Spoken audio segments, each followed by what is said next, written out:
Yung kay Papa Ray, binigyan niya ano. Good morning mga Tomodachi. Bali, alam niyo po, kakatapos lang po namin ngayong umaga.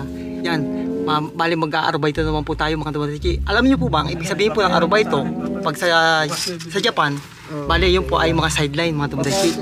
Kaya sa sideline muna po tayo ng cabin help mga Tomodachi. Yan, isa po yan sa mga aarbayto dito sa cruise ship, sa barko.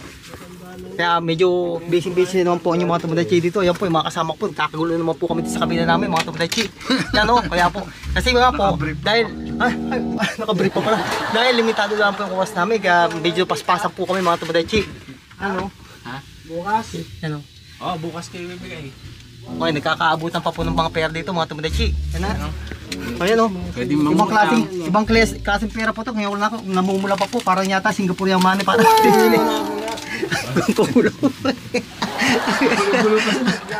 Ang kulo. Ganyan po dito sa cruise ship mga Tomodachi. Dahil sa sobrang busy po namin sa oras, dahil kinukulang po kami sa oras, pagmamadali lagi po kasi kakatapos lang po ng trabaho, yan. Kaya hindi po pwedeng pahina-hina ka dito mga Tomodachi kasi yung oras po dito mabilisan lang. O tara! Tomodachi, balik, saan po tayo niya? Ba't nagmamadali kayo? Cabin help po. O yan mga Tomodachi, cabin help na po. Bakit yan po ba yung arubayto na tatawag sa barko mga Tomodachi? So desu ne. Yung arubayto po mga Tomodachi, yan po ang ibig sabihin po ng arubayto sa salitang Japanese ay sideline po. Kaya nagmamadali na naman po ang ating mga Tomodachi dahil po sa arubayto. Ako po si Toto, senior waiter ng Askatu.